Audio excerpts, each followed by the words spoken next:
Isang mainit na pagbati sa inyong lahat, mga kapuso, at kapanalig sa bawat kwento ng buhay. Naitanong niyo na ba sa inyong sarili kung ano ang tunay na halaga ng isang tao? Kung paano ito nasusukat sa mundong ating ginagalawan?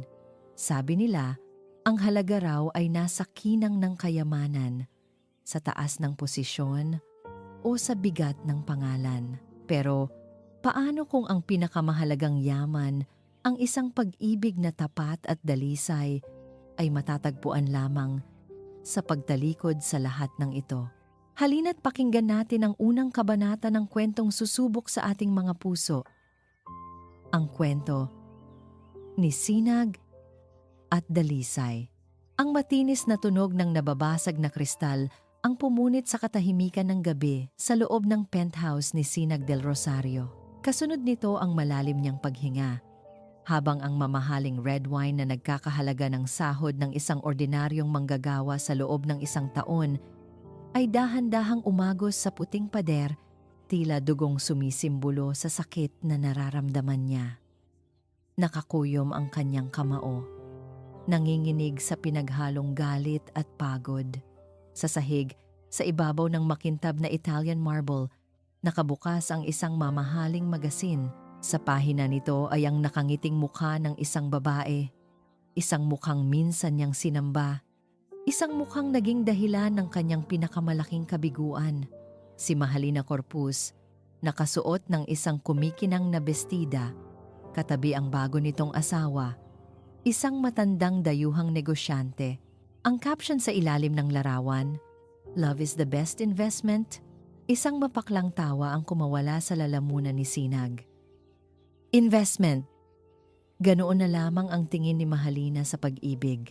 Biglang bumalik sa kanyang alaala ang lamig ng boses nito noon, sa mismong araw na nagsimulang bumagsak ang stock market at malagay sa alanganin ang kumpanya ng kanyang pamilya. "Hindi ko kayang mabuhay ng walang kasiguraduhan, Sinag," sabi nito sa kanya, walang bakas ng kahit anong emosyon sa maganda nitong mukha. "Kailangan kong protektahan ang kinabukasan ko." Kinabukasan. Ang kinabukasan na binuo nila sa loob ng 5 taon ay gumuho sa loob lamang ng 5 minuto. At nang makabangon muli ang Del Rosario Holdings, nang mas yumaman at mas naging makapangyarihan pa siya, saka ito bumalik na para bang walang nangyari. Ngunit huli na ang lahat. Ang tiwala ni Sinag ay naging abo na. Mula noon, lahat ng babaeng lumalapit sa kanya ay may anino ni Mahalina. Lahat ay may presyo. Lahat ay may interes. Ang kanyang yaman ay naging isang sumpa, isang pader na humaharang sa kanya upang makita kung sino ang tunay at sino ang nagpapanggap. "Bayan, bukas na bukas din. Aalis ako." Sa kabilang linya ng telepono, bumuntong hininga ang kanyang kanang kamay at matalik na kaibigan na si Bayan Alcantara. "Sinag, napag-usapan na natin to. Ito na yata ang pinakabaliw na ideya na narinig ko mula sa'yo. Magpapanggap kang mahirap? Saan ka naman pupunta?" "Kahit saan," sagot ni Sinag, habang nakatingin sa mga ilaw ng syudad mula sa kanyang floor-to-ceiling na bintana. Ang mga ilaw na iyon ay parang mga bituin, ngunit walang init, walang buhay. Kahit saang lugar na hindi ako kilala bilang isang Del Rosario, kahit saang lugar na ang makikita nila ay ako lang. "Paano ang kumpanya? Ang mga board meeting? Ikaw na ang bahala. Sabihin mo nag-indefinite leave ako. Total, ikaw naman talaga ang mas magaling sa ating dalawa." May bahid ng pait sa boses ni Sinag. "Pagod na ako, Bayan. Pagod na ako sa maskarang ginto na ito." Kinabukasan, bago pa man sumikat ang araw, iniwan ni Sinag ang kanyang mamahaling kotse sa garahe. Hinubad niya ang kanyang Rolex, ang kanyang damit na may tatak ng designer, isinuot niya ang isang kupas na maong, isang simpleng puting t-shirt, at isang luma ngunit matibay na pares ng botas. Sumakay siya sa isang luma at kinakalawang na pick-up truck na matagal nang hindi nagagamit, isang bagay na binili niya noon para lamang sa isang kapritsyo. Habang minamaneho niya ito palayo sa Marangyang Subdivision, palayo sa syudad, palayo sa kanyang pangalan, ay may kakaibang gaan siyang naramdaman. Pagkatapos ng ilang oras na biyahe, narating niya ang isang maliit at tahimik na probinsya sa tabi ng dagat, Barrio Amihan. Ang hangin ay sariwa, may amoy ng alat at ng mga bulaklak. Ang mga bahay ay simple, gawa sa kahoy at pawid. Ang mga tao ay may mga ngiti sa labi, mga ngiting hindi pilit. Ipinark niya ang sasakyan sa di kalayuan at nagsimulang maglakad. Ang kanyang mga mata ay naninibago sa paligid hanggang sa napadako ang tingin niya sa isang maliit na paaralan na may pangalang Paaralang Pag-asa. Sa bakuran nito, may isang grupo ng mga batang naghahabulan at nagtatawanan. At sa gitna nila, may isang babae. Nakasuot lamang ito ng simpleng bestida. Ang kanyang mahabang buhok ay nakatali lang ng simple. Nakaupo siya sa damuhan, pinalilibutan ng mga bata, habang may binabasa siyang kwento mula sa isang lumang libro. Ang kanyang boses ay malambing, at ang kanyang mga mata ay kumikislap sa bawat tawa ng mga bata. Nang matapos ang kwento, tumingala siya at ngumiti. Sa sandaling iyon, para kay Sinag, huminto ang pag-ikot ng mundo. Ang ngiting iyon, ito ay purong-puro, walang halong pagkukunwari, walang anumang tinatagong interes. Ito ay isang ngiti na kasing liwanag at kasing init ng sikat ng araw sa umaga. Isang tunay na sinag ng pag-asa. Hindi niya namalayan ang sarili na naglalakad palapit sa isang maliit na karinderya sa tapat ng paaralan. Isang matandang babae ang abala sa pagpupunas ng mesa. "Magandang araw po," bati ni Sinag. Sinisikap na gawing simple ang kanyang pananalita. "Naghahanap po sana ako ng trabaho. Kahit ano po, at baka po mayroon kayong alam na matutuluyan." Tiningnan siya ng matanda mula ulo hanggang paa. "Mukha ka namang masipag." "Sige, kailangan ko ng katulong dito. Pwede kang tumira sa maliit na kwarto sa likod." Gumaan ang pakiramdam ni Sinag. "Maraming salamat po." Marami pong salamat. "Ako nga pala si Aling Nita," sabi ng matanda. "Ikaw? Anong pangalan mo at taga saan ka ba, iho?" Natigilan si Sinag.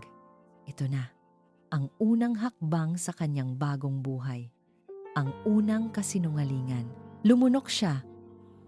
At sa kauna-unahang pagkakataon sa buong buhay niya, ang makapangyarihang si Sinag del Rosario ay kinailangan mag-isip ng ibang pagkakakilanlan para kay Dalisay Mabini o Lisa para sa mga mas nakakakilala sa kanya.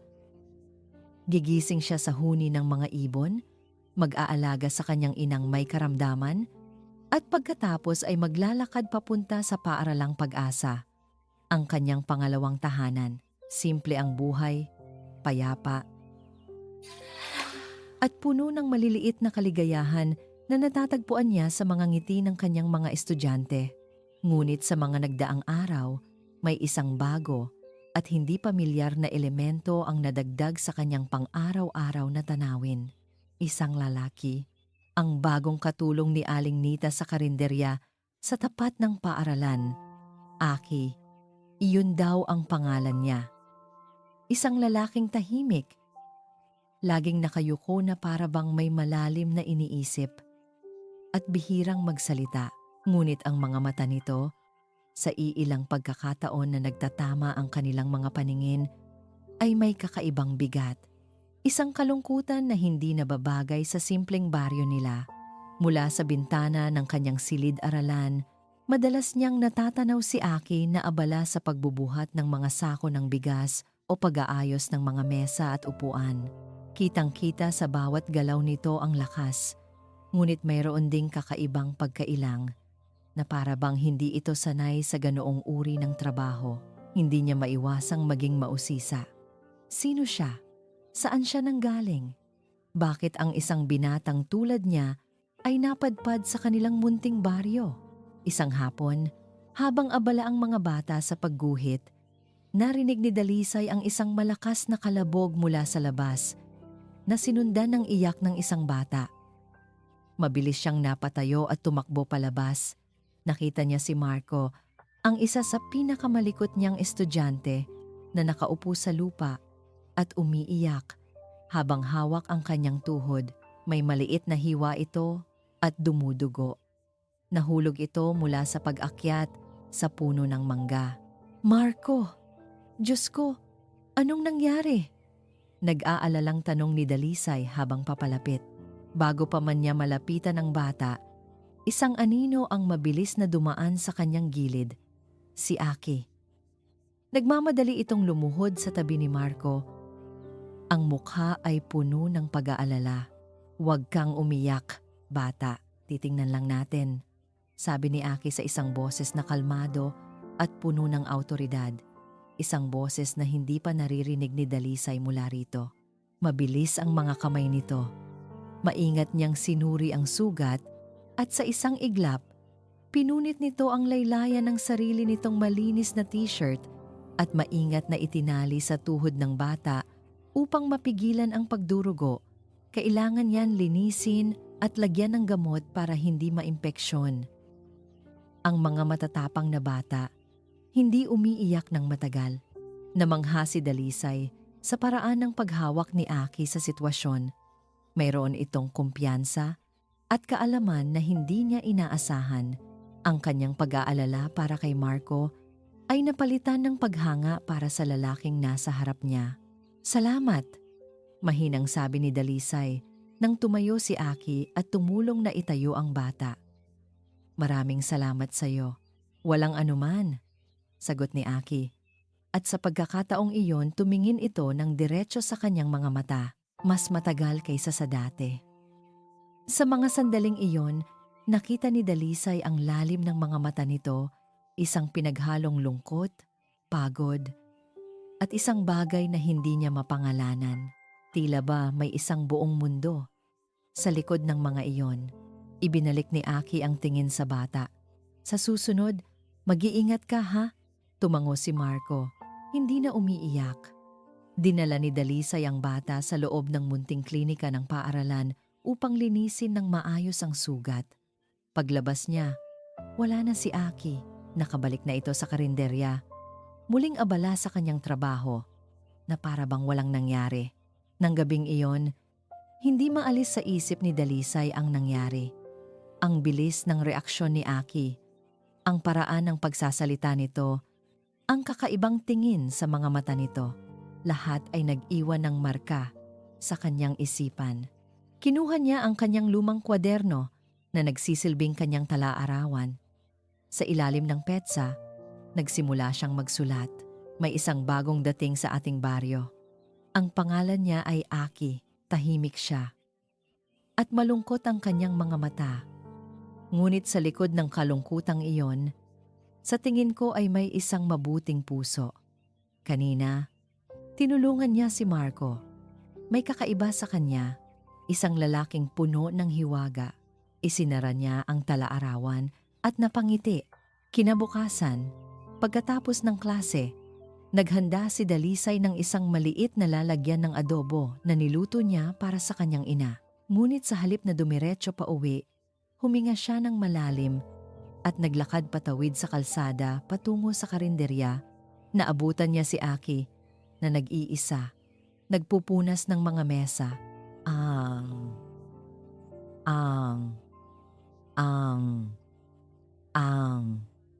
Aki?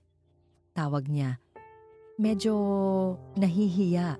Napalingon ito at bahagyang nagulat nang makita siya. Ma'am Dalisay, Lisa na lang, sabi niya sabay ngiti. Para sa'yo pala. Inabot niya ang lalagyan ng pagkain. Pasasalamat para sa ginawa mo. Para kay Marco kahapon. Tinitigan ni Aki ang lalagyan na para bang ito ang pinaka-espesyal na bagay na nakita niya. Dahan-dahan niya itong tinanggap. Hindi na po kailangan, ma'am. Lisa, kailangan. At saka, mukhang kailangan mo rin ng masarap na pagkain. Laging abala si Aling Nita. Baka hindi kanya na ipagluluto ng maayos, pabiro niyang sabi. Isang maliit na ngiti ang sumilay sa labi ni Aki. Isang ngiti na halos hindi mo mapapansin, ngunit para kay Dalisay, iyon ay parang pagsikat ng araw. Salamat, sabi nito. Nagkaroon ng ilang sandali ng katahimikan. Para maputol ito, nagtanong si Dalisay. Taga saan ka nga pala, Aki? Ang pamilya mo? Biglang nagbago ang anyo ng mukha ni Aki. Ang maliit na ngiti ay naglaho at ang kalungkutan sa kanyang mga mata ay bumalik. Mas malalim pa kaysa dati. Yumuko ito at umiling. Ako, wala na akong pamilya.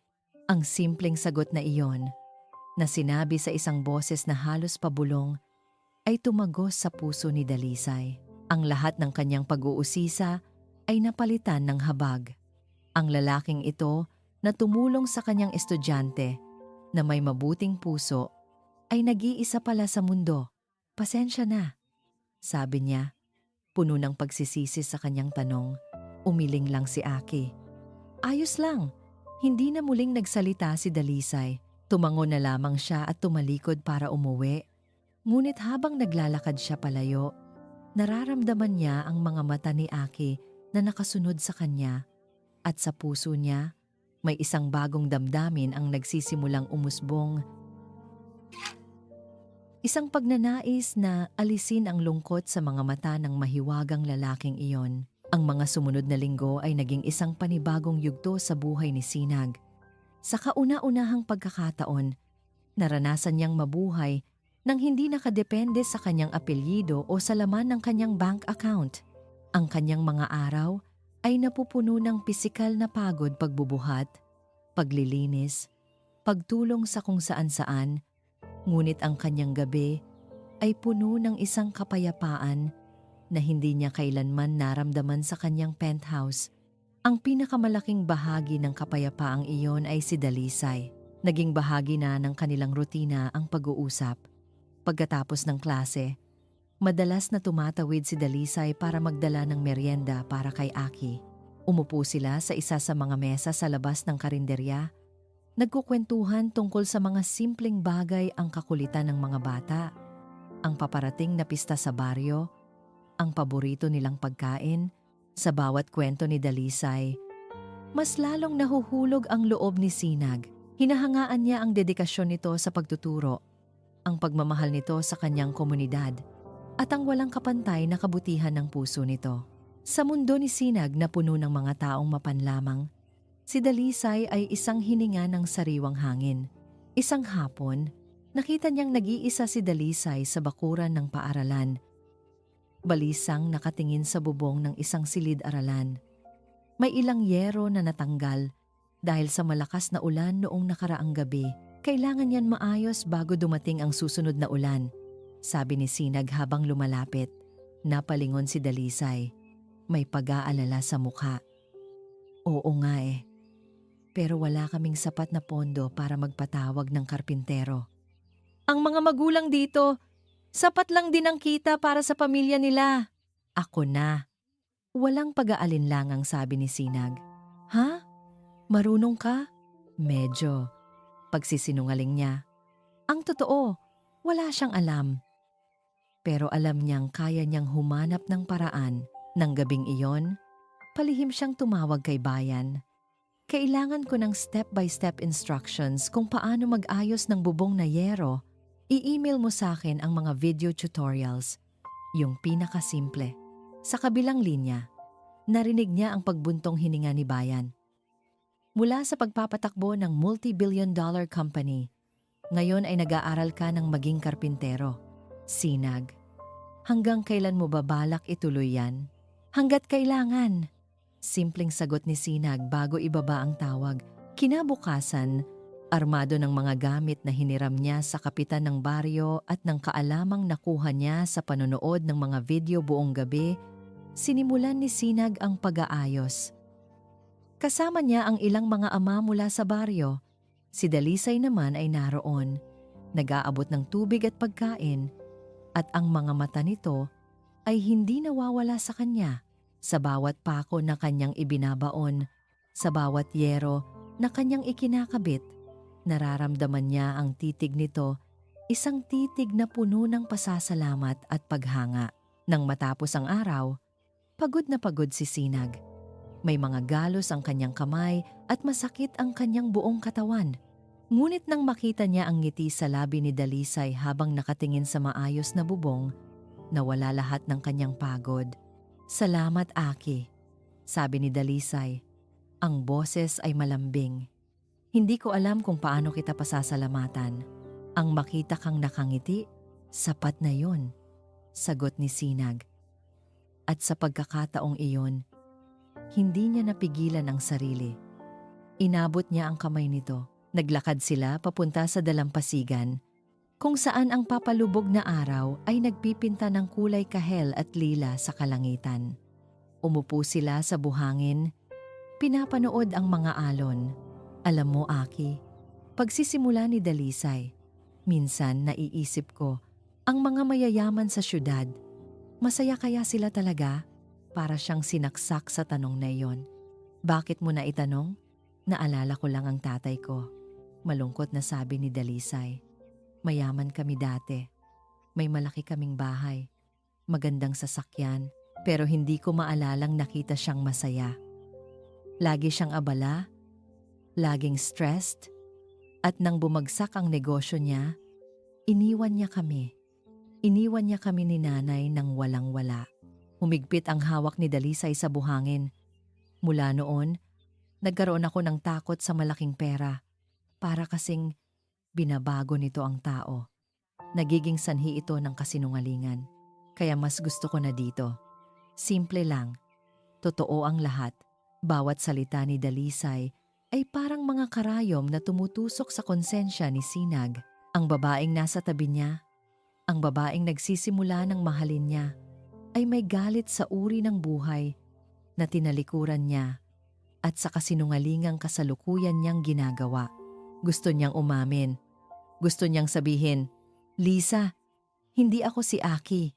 Ako si Sinag del Rosario. Isa ako sa mga taong kinatatakutan mo." Pero natakot siya.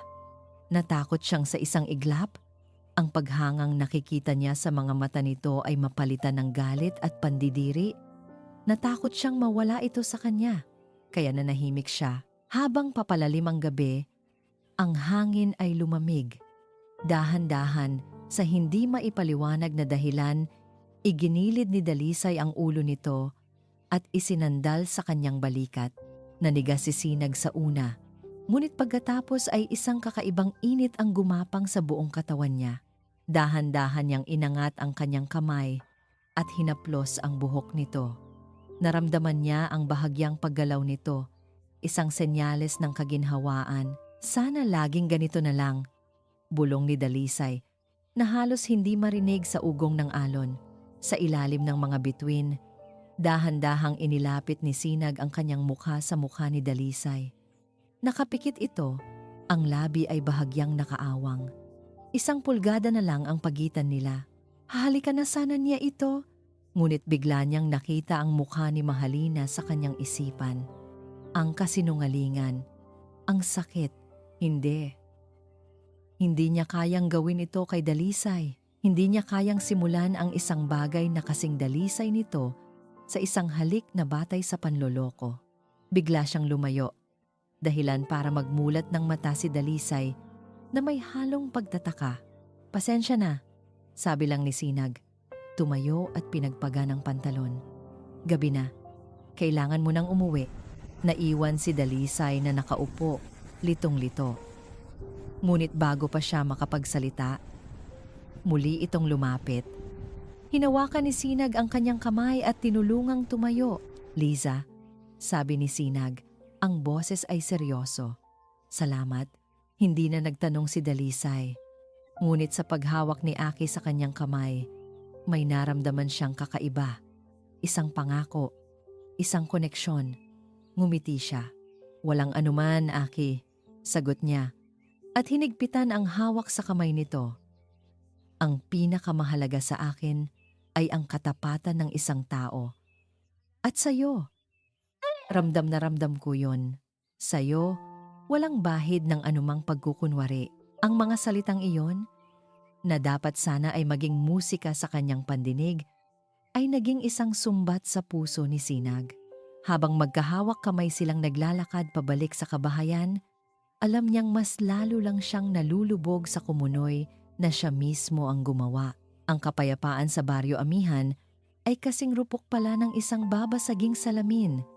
Isang maliit na bato lamang ang kailangan para mabasag ito at magkapira-piraso. Ang batong iyon ay dumating sa anyo ng isang balita.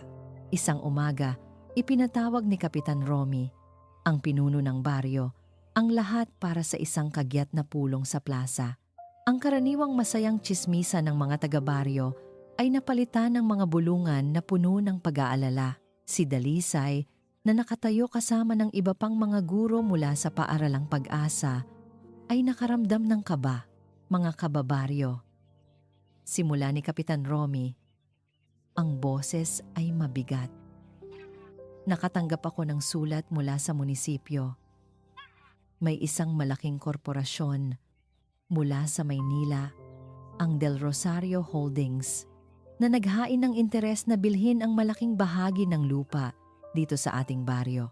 Isang malakas na bulungan ang kumalat sa mga tao. Ang lupaing sakop ng kanilang plano, pagpapatuloy ng kapitan.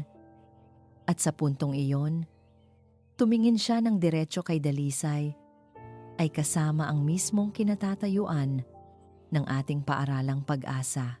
Para kay Dalisay, ang mga salitang iyon ay parang isang malakas na sampal ang paaralang Pag-asa.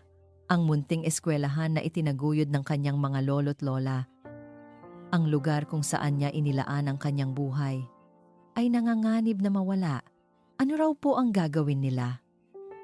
Tanong ng isang mangingisda. Isang luxury resort and casino, sagot ng kapitan.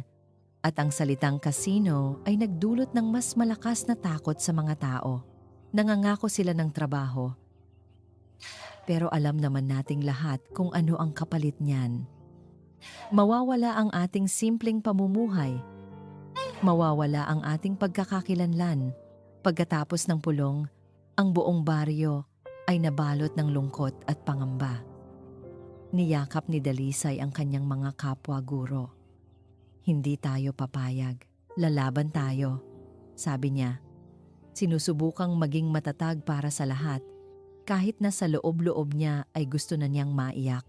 Sa gitna ng kaguluhan, hinanap ng kanyang mga mata si Aki. Nakita niya ito sa di kalayuan, nakatayo sa tabi ng isang puno. Ang mukha ay hindi maipinta. Nakatingin ito sa kanya, ngunit nang magtama ang kanilang mga mata, mabilis itong umiwas na para bang may itinatago. Sa mga sumunod na araw, naramdaman ni Dalisay ang pagbabago kay Aki. Naging mas tahimik ito, mas malayo. Madalas niya itong nakikitang may kausap sa telepono sa isang lugar na malayo sa mga tao. At kapag tinatanong niya kung sino iyon, ang laging sagot nito ay, "Wala, isang kaibigan lang." Isang hapon, habang nag-aayos siya ng mga gamit sa opisina ng paaralan, narinig niya ang boses ni Aki mula sa labas. Nakikipag-usap kay Kapitan Romy. "Kapitan, kung ako po sa inyo, huwag ninyong basta-basta tatanggihan ang alok nila," sabi ni Aki. "Kailangan ninyong pag-aralan ang kontrata. Hanapin ninyo ang mga loopholes. Baka pwede kayong mag-counter offer, humingi ng Community Development Fund bilang kapalit, o di kaya i-negotiate ang land lease agreement sa halip na outright sale." Napatigil si Dalisay sa kanyang ginagawa. Loopholes? Counter-offer? Land lease agreement? Ang mga salitang iyon ay hindi pangkaraniwan para sa isang simpleng trabahador ng karinderya. Ang mga iyon ay salita ng isang negosyante, ng isang taong may alam sa mundo ng korporasyon. Lumabas siya. "Aki?" Nagulat ang dalawang lalaki. Mabilis na nagpaalam si Kapitan Romy. Naiwan silang dalawa. "Saan mo natutunan ang mga salitang yon?" Diretsahang tanong ni Dalisay. Natigilan si Aki. Halatang hindi handa sa tanong. Hindi kumbinsido si Dalisay, ngunit pinili niyang huwag nang mag-usisa pa. Ngunit ang butil ng pagdududa ay naitanim na sa kanyang isipan. Ang pagdududang iyon ay mas lalo pang lumaki ng gabing iyon. Hindi siya makatulog, kaya't nagpasya siyang maglakad-lakad sa dalampasigan. Sa di kalayuan, sa ilalim ng puno ng niyog, naaninag niya ang isang figura, si Aki. May kausap na naman ito sa telepono. Dahan-dahan siyang lumapit, nagtatago sa mga anino. Hindi niya gustong maging tsismosa, pero may kung anong nag-uudyok sa kanya na alamin ang katotohanan. "I don't care what the board says," narinig niyang sabi ni Aki, at nagulat si Dalisay. Ito ang unang pagkakataon na narinig niya itong mag-Ingles, at ang boses nito puno ng galit at awtoridad. Hindi ito ang mahinahong Aki na kilala niya. "You listen to me, bayan. Find a way to delay that project. I stall mo sila. Do whatever it takes." Biglang humarap si Aki, na para bang naramdaman ang kanyang presensya. Mabilis na nagtago si Dalisay sa likod ng isang bangka. Kinakabahan siya. Ang puso niya ay kumakabog ng malakas. Sino si bayan? Anong proyekto ang sinasabi niya? At bakit? Bakit ang boses niya ay parang boses ng isang taong sanay mag-utos? Nang sumilip siyang muli, nakita niyang pabalik na si Aki sa karinderya. Ang mga balikat ay tensyonado. Bumalik si Dalisay sa kanilang bahay. Ang isip ay gulong-gulo. Umupo siya sa tabi ng bintana. Nakatingin sa karinderya sa tapat. Ang lalaking sinimulan na niyang pagkatiwalaan, ang lalaking nagpatibok muli ng kanyang puso, ay may malaking lihim na itinatago. Habang iniisip niya ang lahat ng ito, isang bagay ang biglang pumasok sa kanyang isipan. Ang pangalan ng korporasyon, Del Rosario Holdings, at ang pangalan ng contact person na binanggit ni Kapitan Romy kanina sa pulong. Isang babae na mamumuno sa negosasyon, Mahalina Corpuz. Hindi niya alam kung bakit, pero kinilabutan siya. Kinabukasan, ang katahimikan ng umaga sa Baryo Amihan ay binasag ng tunog ng isang sasakyan. Hindi ito isang ordinaryong jeep o tricycle. Ito ay isang itim at makintab na luxury car. Isang bagay na parang alien sa kanilang simpleng kalsadang lupa. Huminto ang sasakyan sa mismong tapat ng paaralang Pag-asa. Lahat ng mga taong nasa labas, kasama na si Dalisay, ay napahinto sa kanilang ginagawa at napatingin. Dahan-dahang bumukas ang pinto sa likuran, at mula roon, lumabas ang isang babae. Nakatayo si Sinag sa likod ng karinderya, nagbabalat ng patatas, nang marinig niya ang ugong ng pamilyar na makina ng isang European car. Ang tunog na iyon ay hindi nababagay sa Baryo Amihan. Kinabahan siya. Mabilis niyang inilapag ang kutsilyo at sumilip mula sa gilid ng pinto. Ang nakita niya ay nagpatigil sa kanyang paghinga at nagpatuyo sa kanyang lalamunan. Ang itim na sedan, ang driver na nakauniporme, at ang babaeng bumaba mula rito. Nakasuot ito ng isang mamahaling puting corporate suit. Ang buhok ay perpektong nakaayos at ang mukha ay may kolorete na nagpapatingkad sa kanyang matalas na ganda. Kahit sa malayo, ang aura ng kapangyarihan at kayamanan ay bumabalot sa kanya. Si Mahalina, sa isang iglap, ang lahat ng sakit, galit, at pait na sinubukan niyang ibaon sa limot ay bumalik, na para bang isang alon na rumaragasa at nagbabantang lunurin siya. Anong ginagawa niya rito? Paano? At sa kanya naalala ang pangalan ng korporasyon na binanggit ni Kapitan Romy, Del Rosario Holdings. At ang pangalan ng babae, Mahalina Corpuz. Hindi. Hindi maaari. Isang masamang biro ng tadhana. Sa gitna ng kanyang pagkatuliro, nakita niya si Mahalina na naglalakad palapit sa grupo ng mga taga-baryo na nagkukumpulan. Ang mga mata nito ay mapanuri, tinitingnan ang paligid na may halong pandidiri na para bang isang reyna na napadpad sa lugar ng mga pulubi. At sa gitna ng mga taong iyon, nakita niya si Dalisay. Nakatayo ito roon simple sa kanyang bestida, ngunit may determinasyon sa kanyang tindig. Hinarap nito si Mahalina, hindi natitinag. Agad na kumilos ang instinct ni Sinag, kailangan niyang magtago. Hindi siya pwedeng makita ni Mahalina. Ang buong plano niya, ang bagong buhay na sinisimulan niya, ang namumuong pagtitinginan nila ni Dalisay lahat, ay masisira. Mabilis siyang pumasok sa loob, nagtago sa likod ng isang pader, sumisilip lamang mula sa isang maliit na siwang. Ang puso niya ay dumadagundong sa kanyang dibdib. Narinig niya ang boses ni Mahalina, matamis ngunit may bahid ng pagmamataas. Magandang umaga sa inyong lahat. Ako si Mahalina Corpuz, ang kinatawan ng Del Rosario Holdings. Pagkatapos ay narinig niya ang boses ni Dalisay, magalang ngunit matatag. Ano po ang kailangan ninyo sa aming baryo? Nandito ako para sa isang magandang oportunidad, sabi ni Mahalina. Isang alok na magpapabago sa inyong mga buhay. Nais naming bilhin ang inyong mga lupa para sa isang world-class development project. Inilatag nito ang isang blueprint sa ibabaw ng isang mesa. Isipin ninyo, trabaho para sa lahat, pag-unlad, at ano ang kapalit? Putol ni Dalisay. Ang aming mga tahanan, ang aming paaralan, ang aming kapayapaan. Isang sarkastikong tawa ang kumawala kay Mahalina.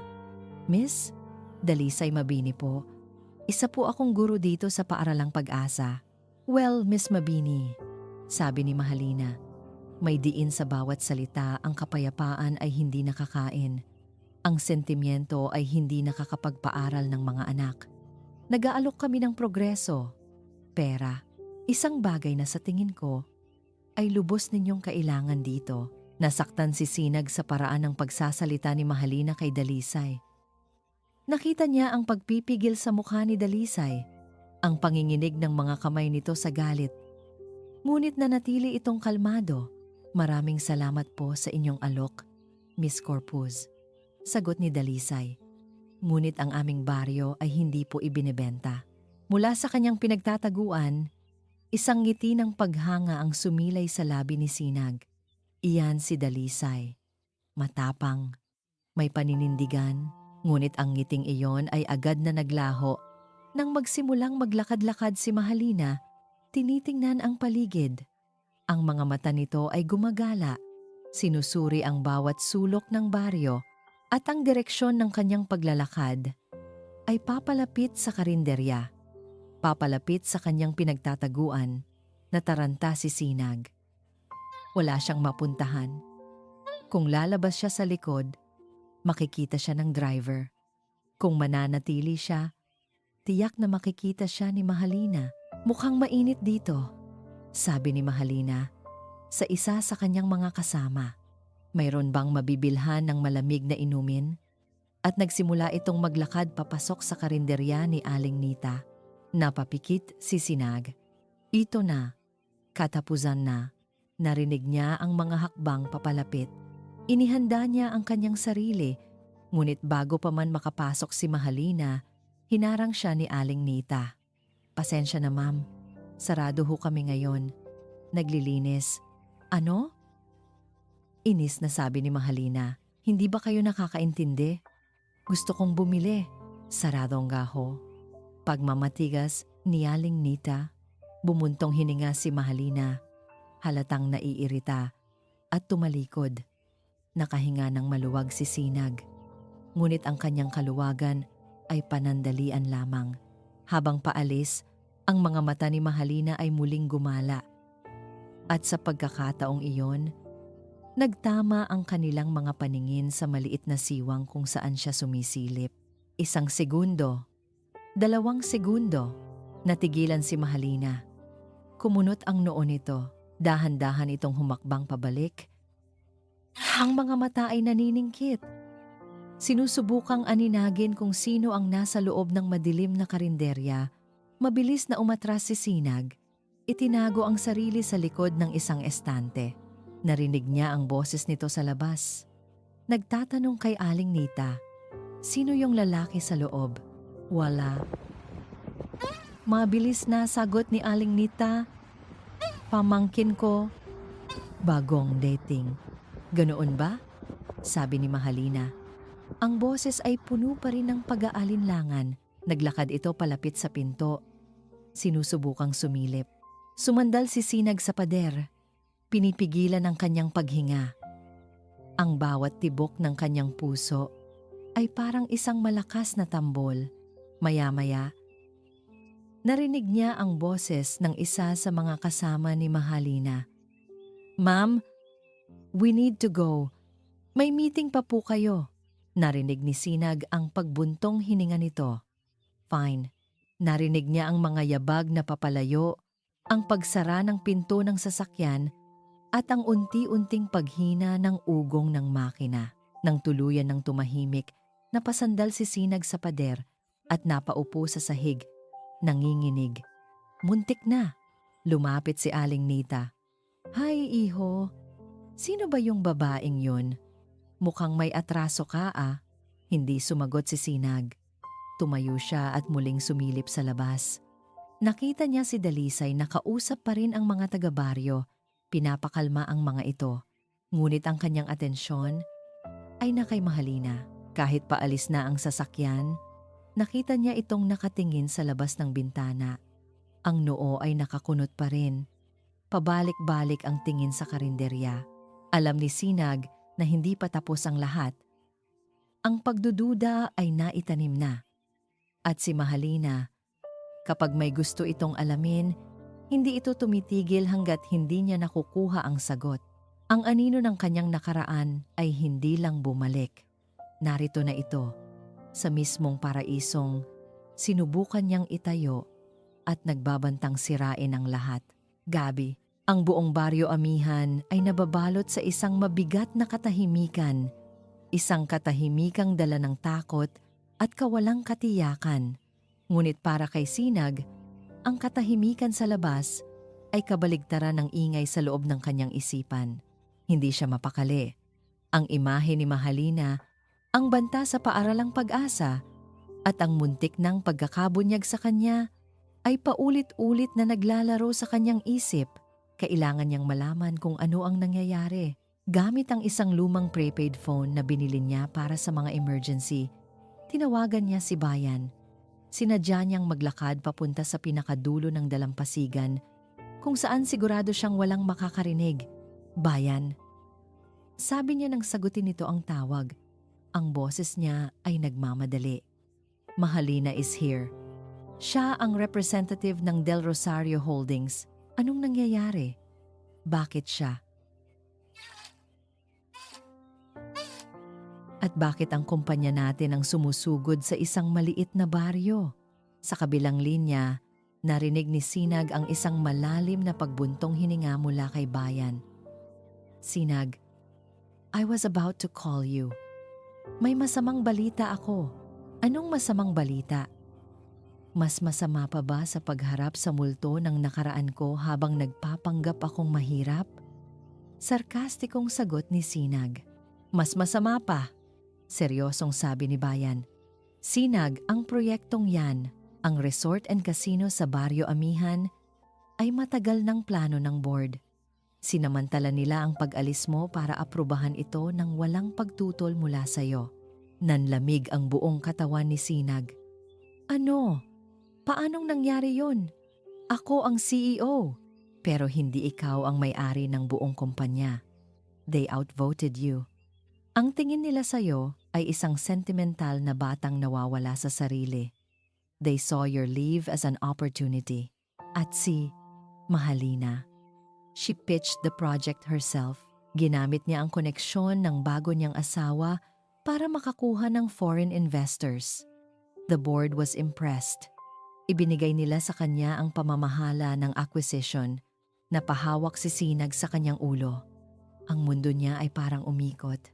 Hindi lang siya isang sinungaling na nagtatago. Hindi lang siya isang duwag na tumatakas. Siya, ang kanyang pamilya, ang kanyang kumpanya, Sila ang kalaban. Sila ang halimaw na sumisira sa kapayapaan ng lugar na ito. Sila ang dahilan ng pag-aalala sa mga mata ni Dalisay. Hindi! Bulong ni Sinag sa sarili, napasuntok sa puno ng niyog. Hindi maaari. Naramdaman niya ang matinding pagkasuklam.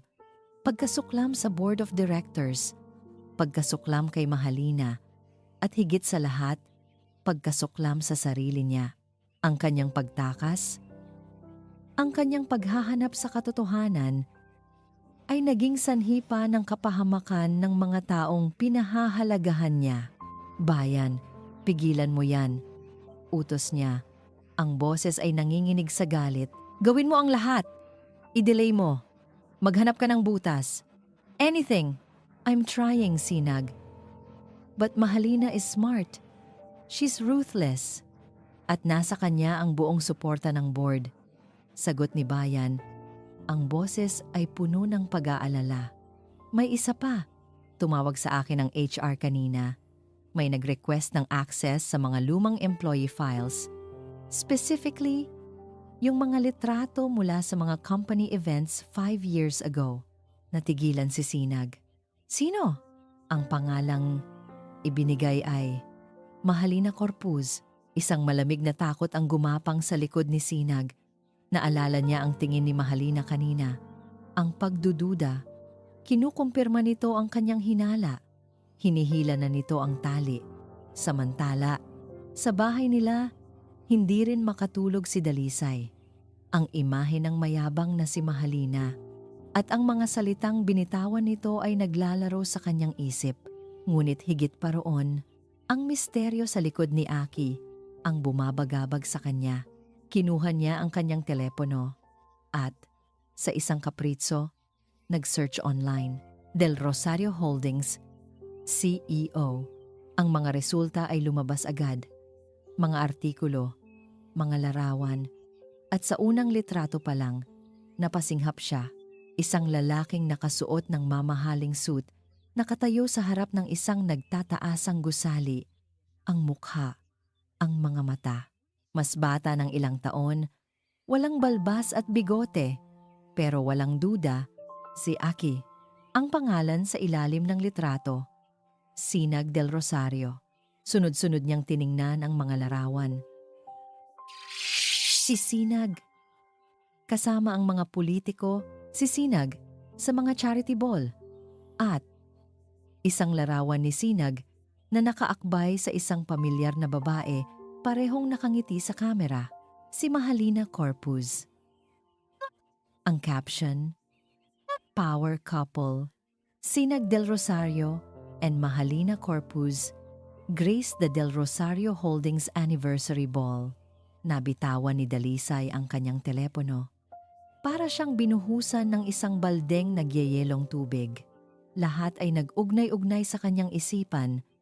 Ang mga salitang hindi pangkaraniwan, ang kaalaman sa negosasyon, ang mga palihim na tawag sa telepono, ang pag-iwas ng tingin kanina. Lahat ay isang malaking kasinungalingan. Hindi siya si Aki.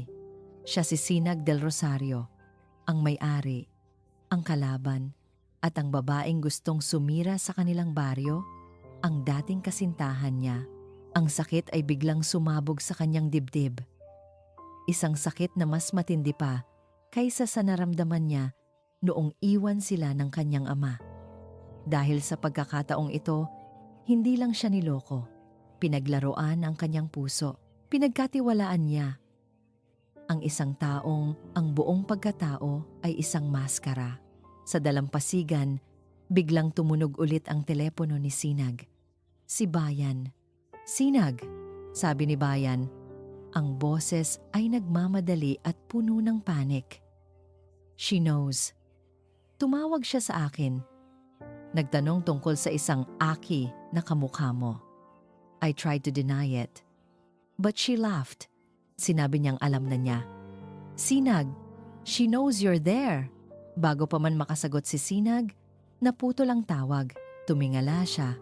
At mula sa dilim, nakita niya ang papalapit na anino ni Dalisay. Ang mukha nito ay blanko, ngunit ang mga mata Ang mga mata nitong dati puno ng init at paghanga ay ngayoy puno ng isang malamig at matalim na sakit. "Lisa," sabi ni Sinag. Dahan-dahang ibinababa ang telepono. Hindi ito sumagot. Nagpatuloy lang ito sa paglakad palapit. At sa mga mata nito, nabasa ni Sinag ang lahat.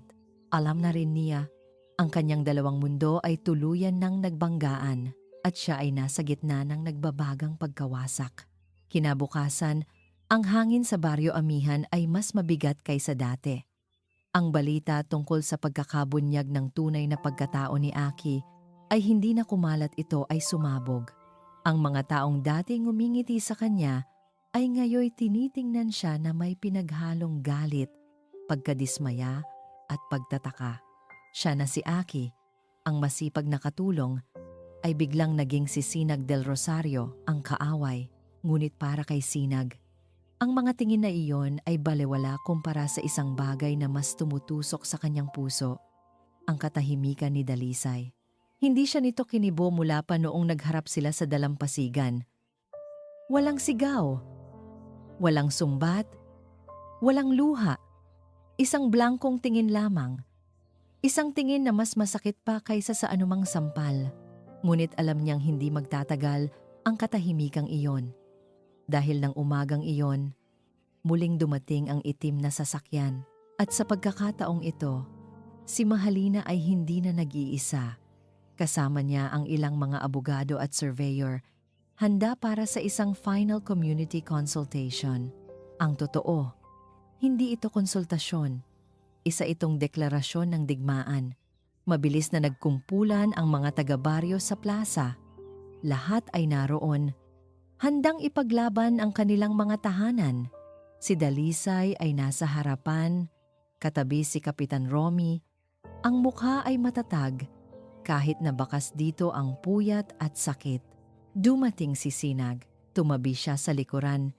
Hindi alam kung saan lulugar. Ang lahat ay umiiwas sa kanya. Magandang umaga muli, simula ni Mahalina. Ang boses ay puno ng tagumpay. Nandito kami para linawin ang aming alok at para tapusin na ang anumang pag-aalinlangan.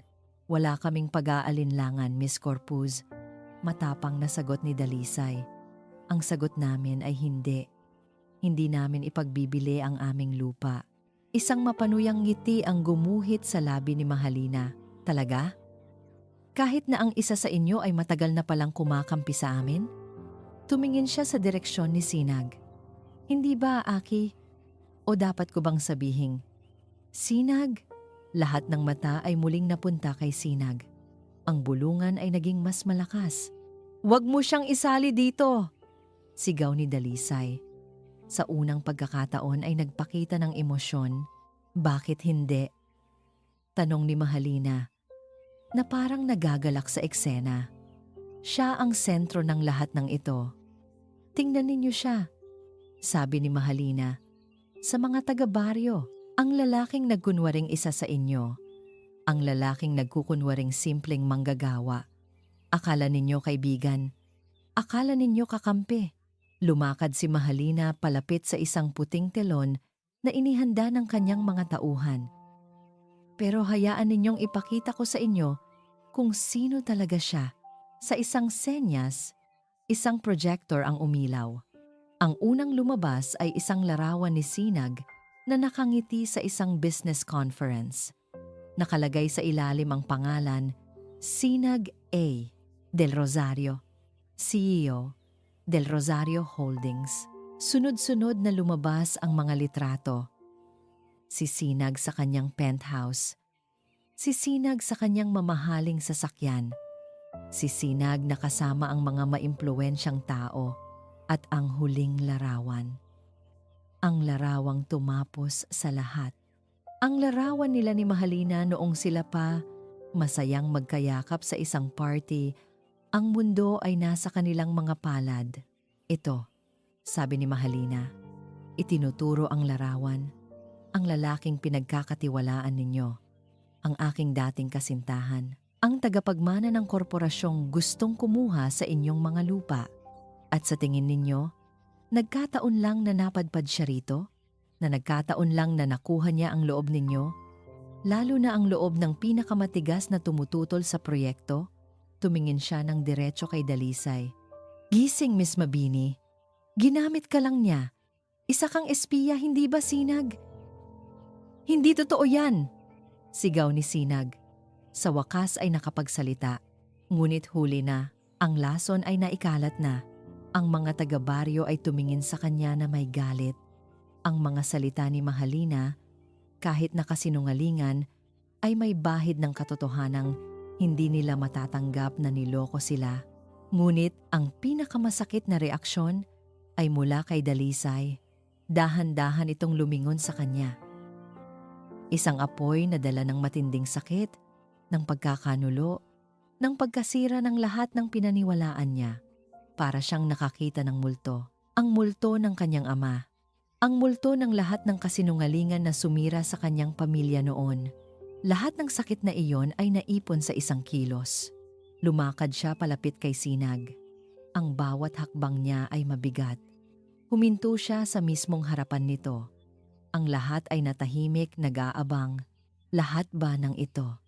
Ang boses ay, simula niya, ang boses ay nanginginig ngunit malamig na parang yelo.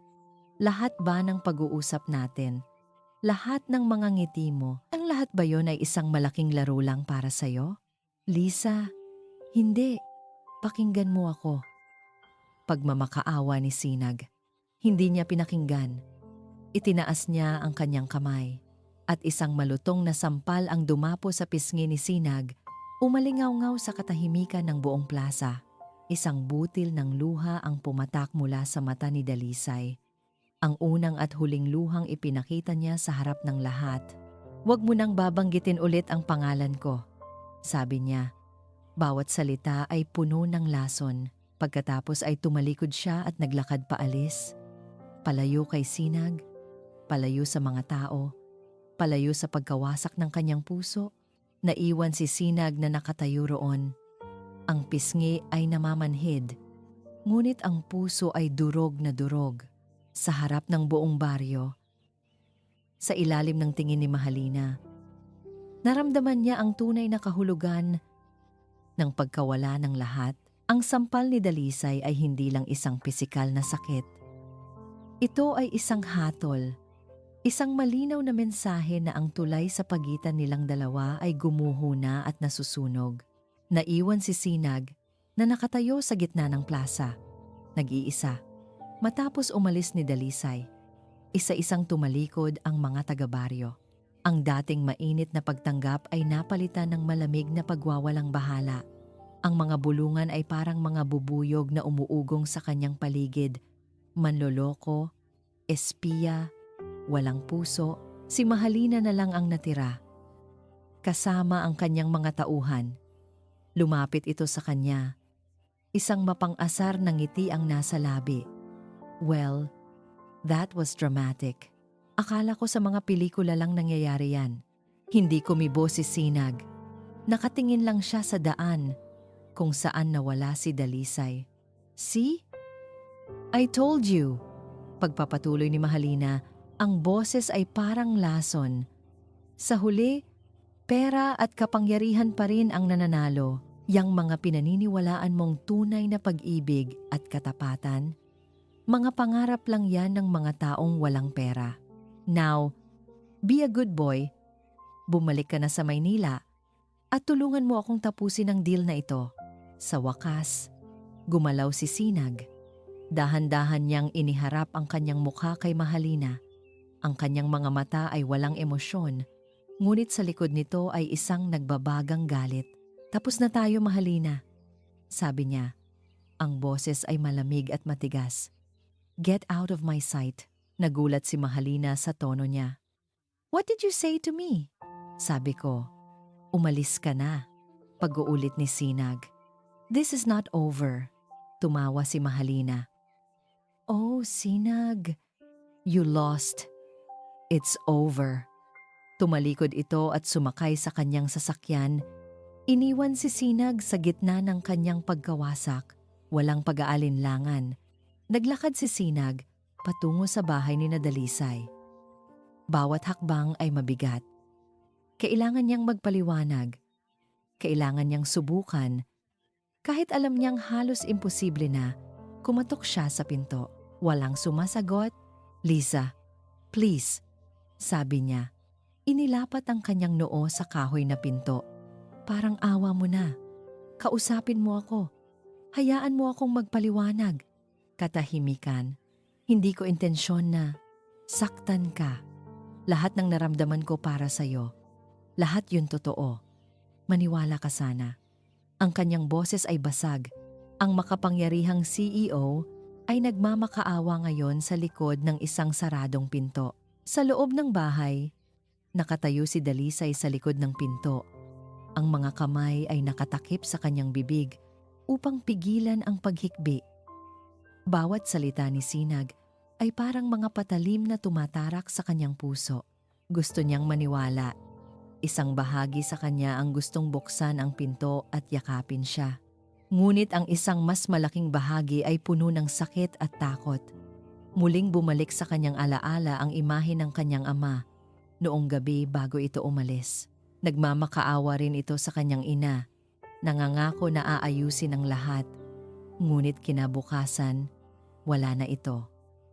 Ang mga pangako ay napako. Ang mga salita ay naging hangin. Ang kasinungalingan ay kasinungalingan. Bulong niya sa sarili. Pinunasan niya ang kanyang mga luha at dahan-dahang lumayo sa pinto. Tinalikuran ang boses ng lalaking kanyang minahal. Naramdaman ni Sinag ang paglayo. Naramdaman niya ang pinal na pagtanggi. Wala ng pag-asa. Bumalik siya sa dalampasigan. Sa mismong lugar kung saan sila unang nag-usap ng matagal. Kung saan isinandal ni Dalisay ang ulo nito sa kanyang balikat. Umupo siya sa buhangin. Pinanood ang paglubog ng araw. Ang magandang tanawin na dati nagbibigay sa kanya ng kapayapaan ay ngayon ay isang paalala ng lahat ng nawala sa kanya. Doon niya natanto. Hindi lang niya nawala si Dalisay. Nawala niya rin ang sarili niya, ang akin na natutong ngumiti ulit, na nakahanap ng kaligayahan sa mga simpleng bagay na naniwalang posibleng mahalin siya bilang siya ang pagkataong iyon ay namatay na. Pinatay ng kasinungalingan ni Sinag del Rosario. Kinuha niya ang kanyang telepono. Isang mensahe lang ang natanggap niya. "I'm sorry, Sinag. Mukhang wala na tayong magagawa. The board is signing the final acquisition papers tomorrow afternoon." Napapikit siya. Talo na siya sa lahat ng larangan. Talo sa pag-ibig. Talo sa negosyo. Binuksan niya ang kanyang mga mata at tiningnan ang dagat. Ang mga alon ay patuloy na humahampas sa dalampasigan. Walang pakialam sa sakit na nararamdaman niya. Sa sandaling iyon, naramdaman niya ang isang klase ng kalungkutan na hindi niya pa naramdaman sa buong buhay niya. Mas malala pa sa pag-iwan ni Mahalina. Dahil noon, pera lang ang nawala sa kanya. Ngayon, kaluluwa niya ang nawala. Biglang may lumapit sa kanya. Si Mahalina, hindi niya namalayan ang pagdating nito. "Ang drama mo," sabi nito. Umupo sa tabi niya. "Pinanood kita mula sa malayo. Para kang bida sa isang napakalungkot na teleserye." Hindi siya sumagot. "Nakikita mo na?" sabi ni Mahalina. "Ito ang mundo. Malupit. Walang puwang para sa kahinaan. Pinili mong maging mahina. At ito ang resulta. Ngayon, itigil mo na yang pag-e-emote mo. Umuwi na tayo. Tulungan mo akong ayusin ang gusot na ito. Let's be partners again." We were a great team. Tumingin si Sinag sa kanya. At sa unang pagkakataon, wala na siyang nararamdamang galit, awa. Naaawa siya sa babaeng nasa harap niya, isang babaeng nakakulong sa isang hawlang gawa sa ginto, na hindi na alam ang pagkakaiba ng halaga at ng presyo. "No." Mahinang sabi ni Sinag. "Ano?" sabi ko. "Hindi." Pag-uulit niya, mas malakas ngayon. "Tama ka. Natalo ako. Nawala sa akin ang lahat. Dahan-dahan siyang tumayo. Pinagpagan ang buhangin sa kanyang pantalon. Pero may isang bagay na hindi mo naiintindihan, Mahalina. Sabi niya, habang nakatingin sa direksyon ng bahay ni Dalisay. Minsan, sa pagkatalo mo sa lahat, doon mo lang natutuklasan kung ano talaga ang dapat mong ipaglaban. Tumalikod siya at nagsimulang maglakad palayo. Hindi patungo sa kanyang sasakyan, kundi patungo sa dilim. Iniwan si Mahalina na nag-iisa at naguguluhan sa dalampasigan. Kinabukasan, sinubukan ni Dalisay na ibalik sa normal ang lahat. Ngunit, paano mo ibabalik sa normal ang isang mundong gumuho? Pumasok siya sa paaralang Pag-asa, ang mga mata ay bahagyang namamaga.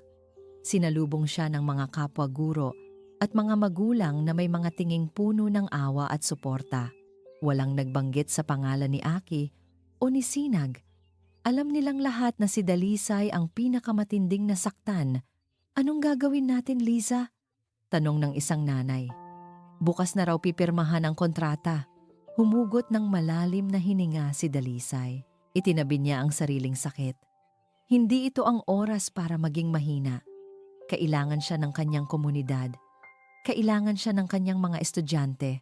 Hindi tayo susuko, sabi niya. Ang boses ay nanginginig sa simula ngunit unti-unting tumatatag. Kahit anong mangyari, hindi natin isusuko ang paaralan. Mag-iisip tayo ng paraan. Magsasagawa tayo ng petisyon. Pupunta tayo sa media. Gagawa tayo ng ingay. Sa kanyang pagsasalita, nakita niya ang pag-asa na muling sumilay sa mga mukha ng mga tao sa paligid niya. Ang kanyang sariling katatagan ang nagiging lakas din nila, ngunit sa loob-loob niya, ang puso niya ay isang malaking sugat. Habang nag-aayos siya ng mga libro sa isang estante, napahawak siya sa isang maliit na ukit sa kahoy. Naalala niya ang sinabi nito, para laging may sinag ng pag-asa dito. Hindi niya napigilan ang luhang pumatak sa kanyang pisngi. Mabilis niya itong pinunasan. Galit siya. Galit siya sa lalaking iyon. Ngunit sa ilalim ng galit, may isang bagay na mas malalim, isang panghihinayang na hindi niya maintindihan. Bakit kailangang maging kasinungalingan ang lahat?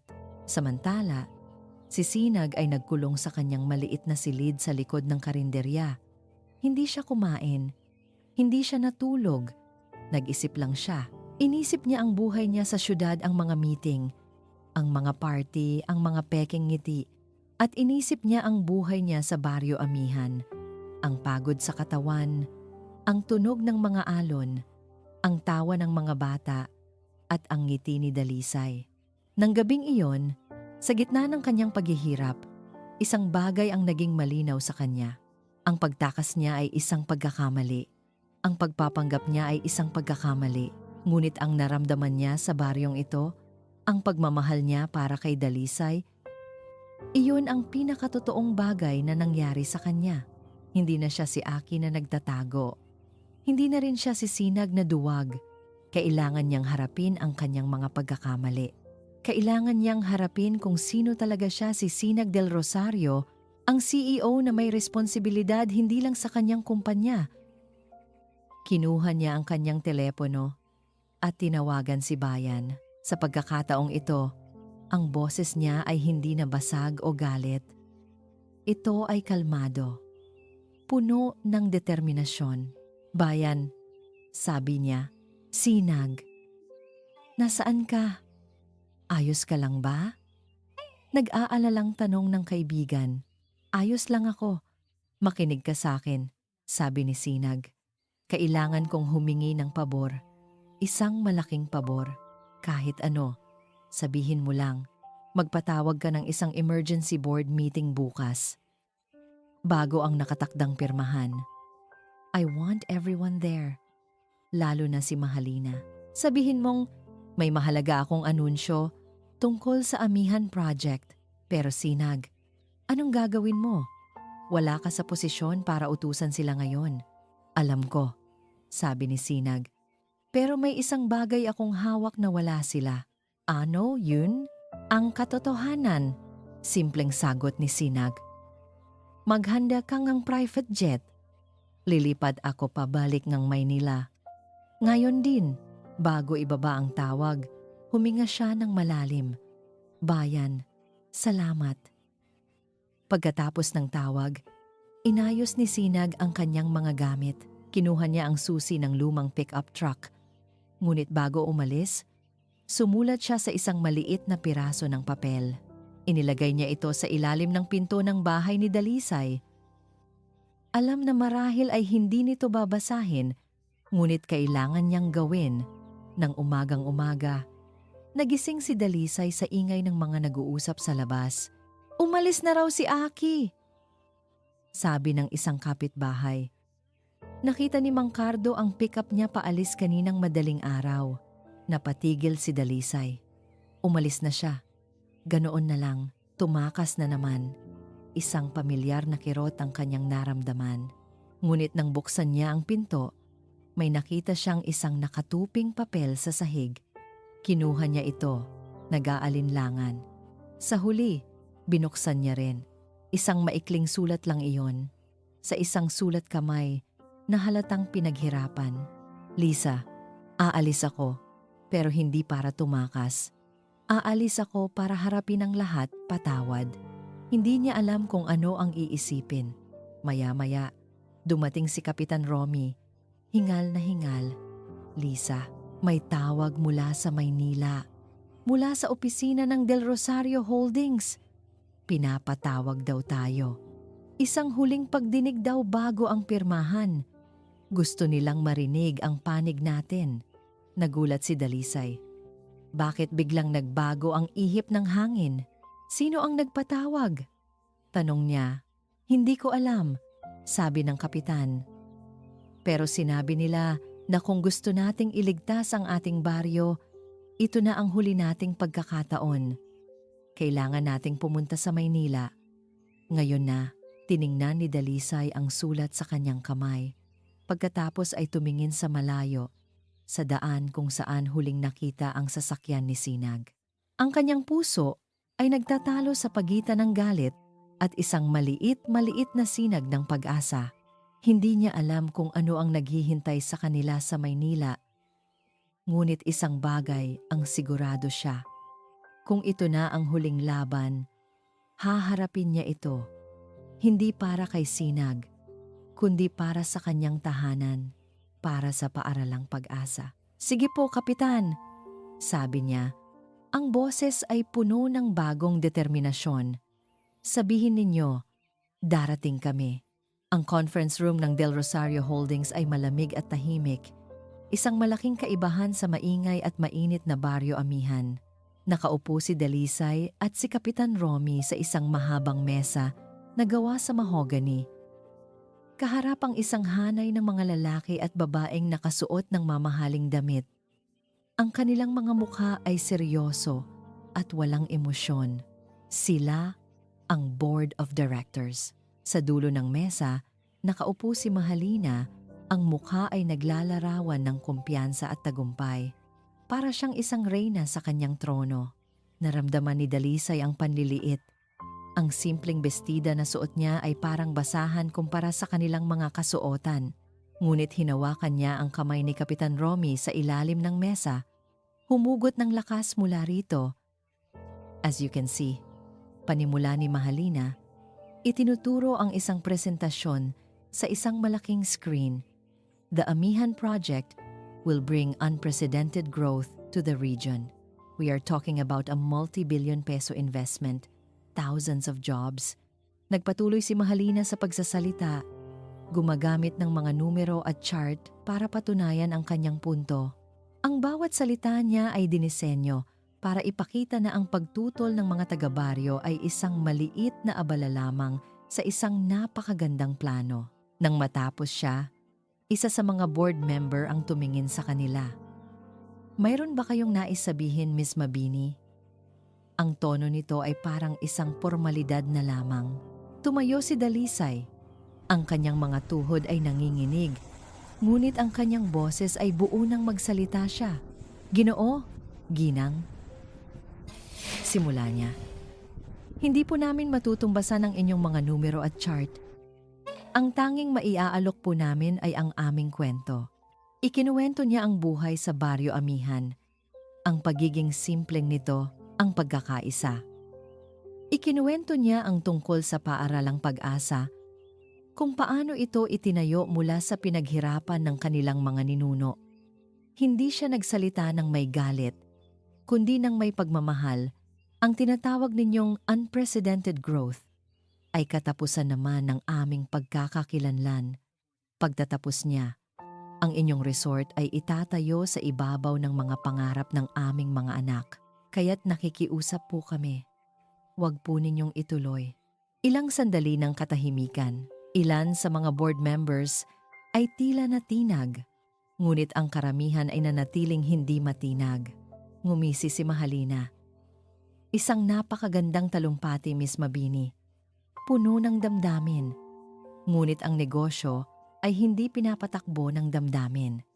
Tumingin siya sa chairman. Mr.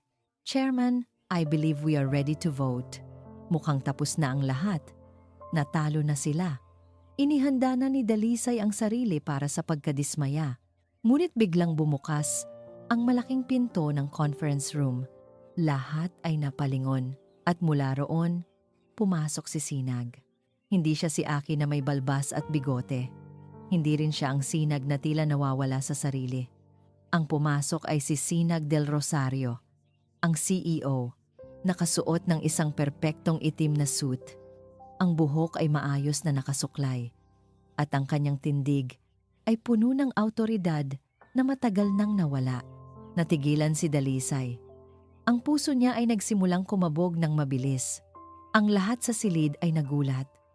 Lalo na si Mahalina, na ang mukha ay biglang namutla. Sinag? Anong ginagawa mo rito? Tanong ng chairman. I am still the CEO of this company. Am I not? Sagot ni Sinag. Ang boses ay kalmado, ngunit may bigat. Naglakad siya papunta sa kabilang dulo ng mesa at umupo sa upuang nakalaan para sa kanya, sa mismong tapat ni Mahalina. Hindi siya tumingin kay Dalisay. Ang kanyang mga mata ay nakatuon sa board.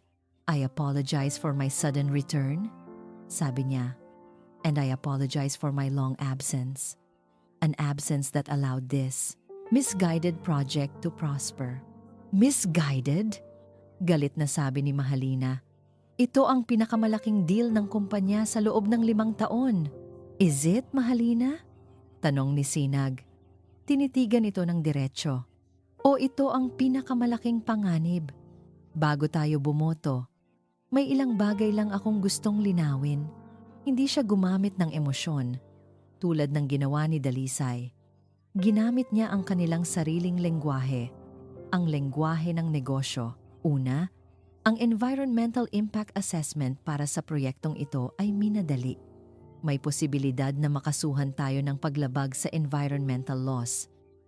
Pangalawa, ang issue sa ancestral domain. Ang lupain ng paaralang pag-asa ay may historical claim. Isang demanda lang mula sa kanila. At ang proyekto ay matitigil ng ilang taon. Malulugi ang ating mga investor. Pangatlo, ang reputasyon ng kumpanya.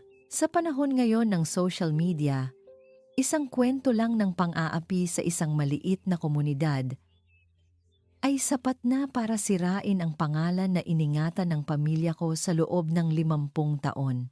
Isa-isang ipinaliwanag ni Sinag ang mga butas ng plano ni Mahalina. Bawat punto niya ay suportado ng datos na halatang inihanda ni Bayan. Ang kumpiyansa sa mukha ni Mahalina ay unti-unting napalitan ng pagkainis. Nang matapos si Sinag, lumingon siya sa board. Hindi ako tumututol sa proyektong ito dahil sa sentimiento. Tumututol ako dahil ito ay isang masamang negosyo. Pagkatapos ay ginawa niya ang isang bagay na hindi inaasahan ng lahat. Tumingin siya kay Dalisay. Sa unang pagkakataon mula nang pumasok siya at sa harap ng buong board, sa harap ni Mahalina, nagsalita siya muli. Ang boses ay mas mahina na ngayon, ngunit mas taos puso. At bukod sa lahat ng iyan, Humihingi ako ng paumanhin sa inyo, Miss Dalisay Mabini, at kay Kapitan Romy, at sa lahat ng taga-Baryo Amihan. Humihingi ako ng tawad hindi bilang CEO, kundi bilang isang taong nagkamali. Ang ginawa kong panloloko ay walang kapatawaran. Ngunit sana'y malaman ninyo na ang paghanga ko sa inyong katatagan at kabutihan, iyon ay totoo. Tumayo siya. Ngayon, mayroon akong alternatibong proposal. Inilatag niya ang isang bagong plano. Hindi isang resort, kundi isang foundation, ang Del Rosario Foundation for Community Development.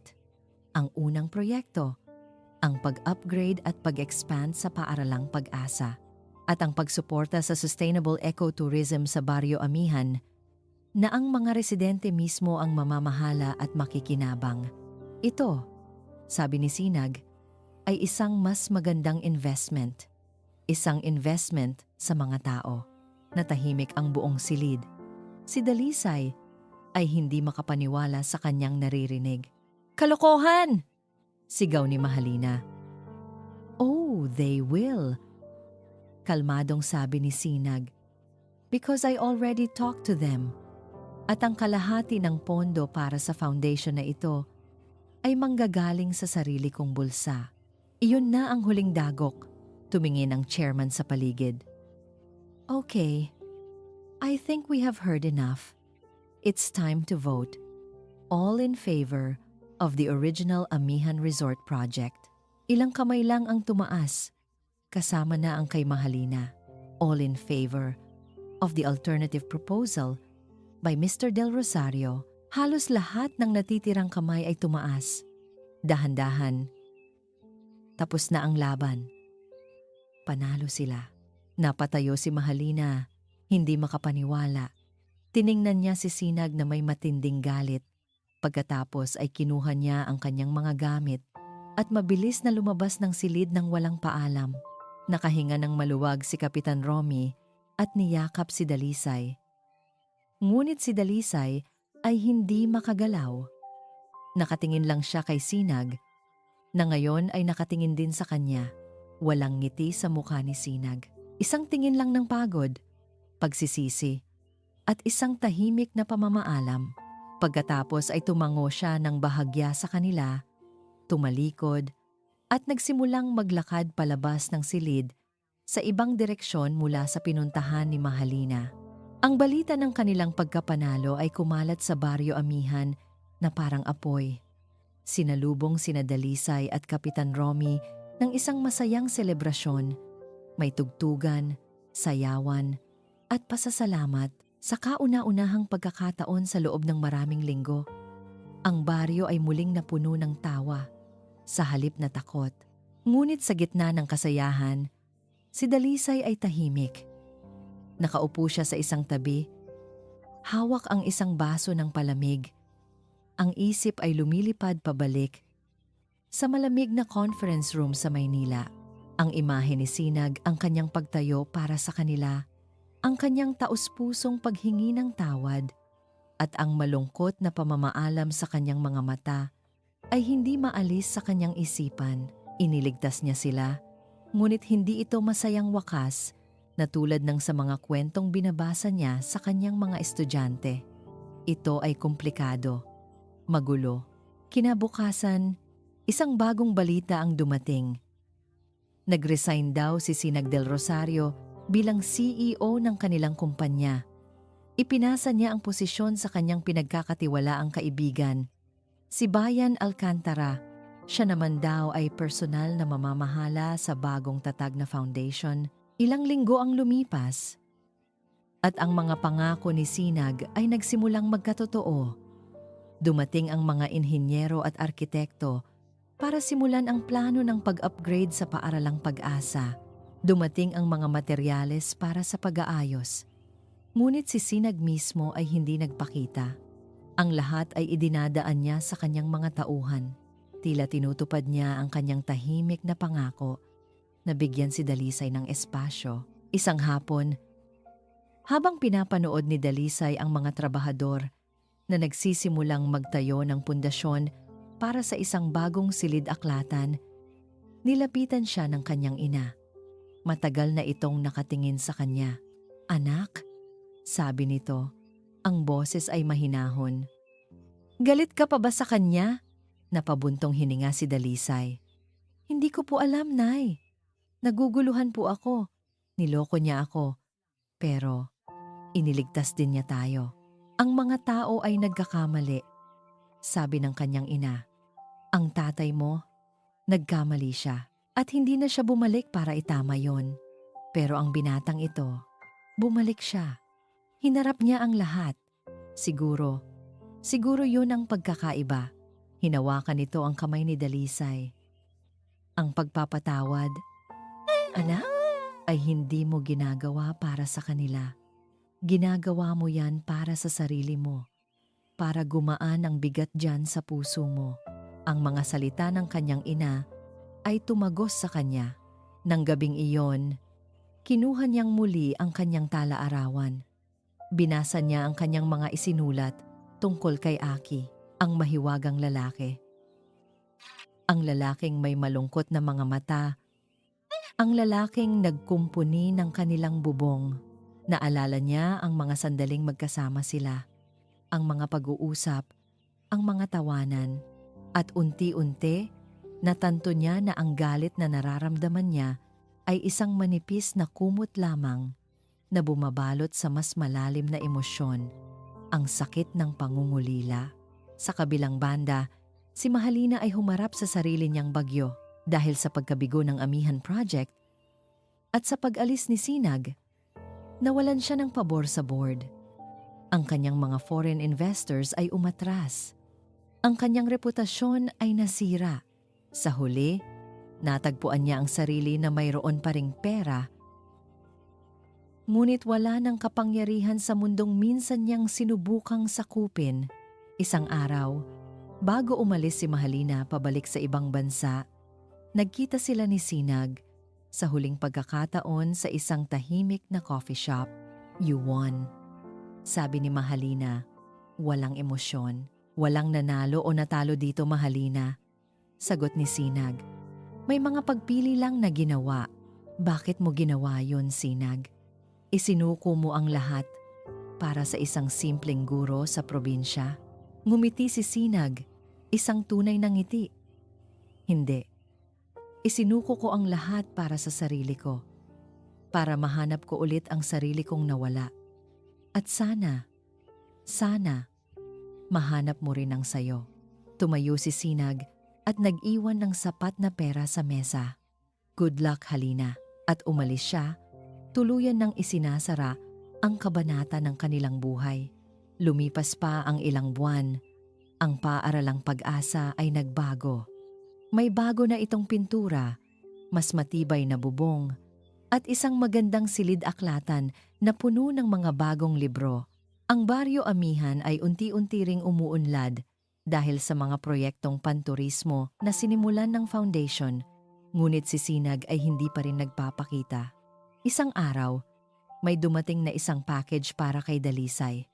Wala itong pangalan ng nagpadala.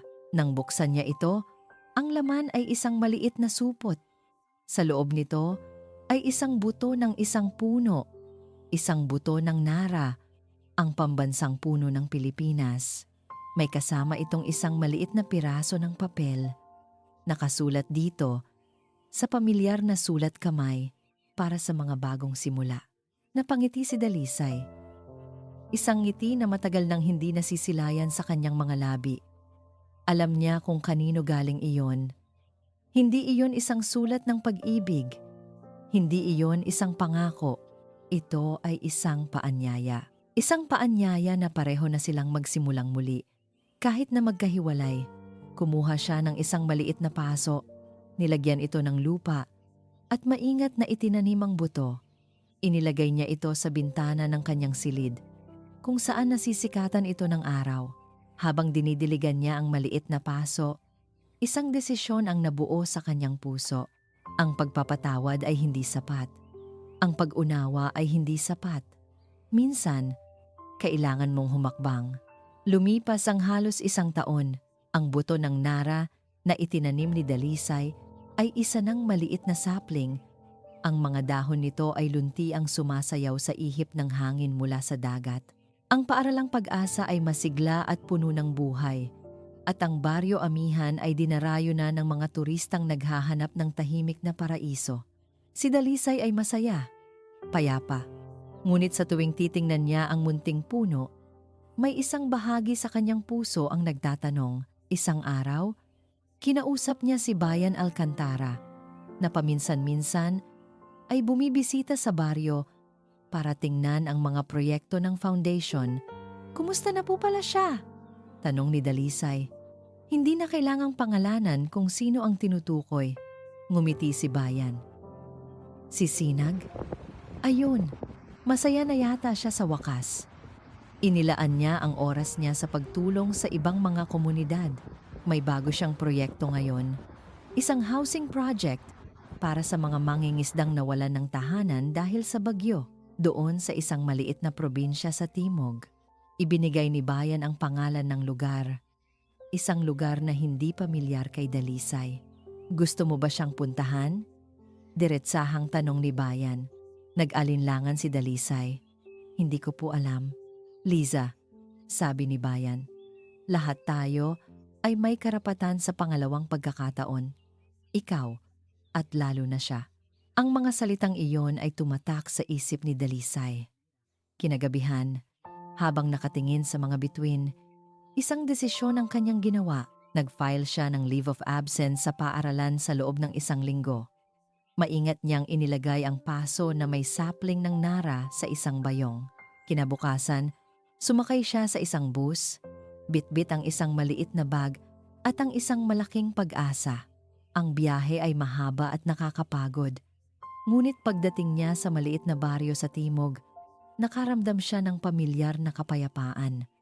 Tulad ng Baryo Amihan, simple lang ang lugar at ang mga tao ay palangiti. Nagtanong-tanong siya kung saan matatagpuan ang proyekto ng Del Rosario Foundation. Itinuro siya sa isang lugar malapit sa dalampasigan kung saan itinatayo ang mga bagong bahay na gawa sa kawayan at kahoy. At doon, nakita niya siya, si Sinag. Ang balat niya ay mas maitim, pinaso ng araw. Nakasuot lang siya ng simpleng t-shirt at pantalon na may mga mantsa ng pintura. Nakikipagtawanan siya sa mga karpintero habang nagbubuhat ng isang piraso ng kahoy. Wala na ang anino ng isang bilyonaryo. Wala na rin ang anino ng isang nagdurusang kaluluwa. Ang nasa harap niya ay isang lalaking buo, isang lalaking masaya sa kanyang ginagawa, isang lalaking payapa. Huminto ang mundo ni Dalisay. Naramdaman marahil ni Sinag na may nakatingin sa kanya. Dahan-dahan itong lumingon at ang ngiti sa kanyang labi ay unti-unting nawala nang makita niya kung sino ang nakatayo sa di kalayuan. Natigilan siya. Ang hawak niyang kahoy ay muntik nang mabitawan. Ang lahat ng tao sa paligid nila ay tila naglaho. Sila na lang dalawa ang natira. Dahan-dahang naglakad si Dalisay palapit. Si Sinag naman ay nanatili sa kanyang kinatatayuan. Hindi makapaniwala, hindi makagalaw. Nang nasa harapan na niya ito, ngumiti si Dalisay. Isang ngiting matagal na niyang itinago. Itinaas niya ang bayong at maingat na inilabas ang paso na may maliit na puno. "Sa tingin ko," sabi niya, "ang boses ay malambing. Kailangan na nito ng isang lugar kung saan pwede itong lumaki ng tuluyan." Tinitigan ni Sinag ang puno. Pagkatapos ay ang mga mata ni Dalisay. Ang mga mata nitong dati puno ng galit at sakit ay ngayon ay puno ng pag-unawa at pag-asa. "Liza, ako." Simula ni Sinag. Ngunit hindi niya mahanap ang tamang mga salita. Inilagay ni Dalisay ang kanyang hintuturo sa labi nito, tulad ng ginawa nito noon sa kanya. "Shh!" sabi niya. "Alam ko." Hinawakan niya ang isang kamay nito. "Kalimutan na natin ang nakaraan. Simula tayo ulit." Tumingin siya sa mga mata nito at sinabi ang mga salitang matagal na nitong gustong marinig. "Ako si Dalisay." Isang luha ng kaligayahan ang pumatak mula sa mata ni Sinag. Mabilis niya itong pinunasan. Pagkatapos, isang ngiti na mas maliwanag pa sa araw ang sumilay sa kanyang mukha. At ako, sabi niya, habang hinigpitan ang hawak sa kamay ni Dalisay, ako si Sinag. Hindi sila nagalikan, hindi sila nagyakapan ng mahigpit. Naglakad lang sila, magkahawak kamay, palayo sa construction site at patungo sa dalampasigan.